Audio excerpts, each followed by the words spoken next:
కథలెన్నో చెప్పారు, కవితల్ని రాశారు, కాలాలు దాటారు, యుద్ధాలు చేశారు. ప్రేమలో తప్పు లేదు, ప్రేమలో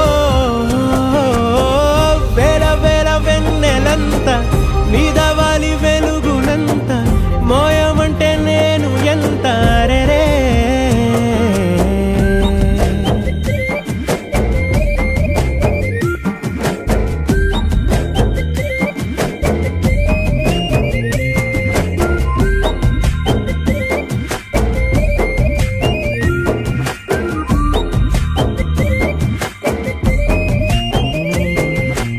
ఆకాశం తాకాలి అని ఉందా, నాతో రా చూపిస్తా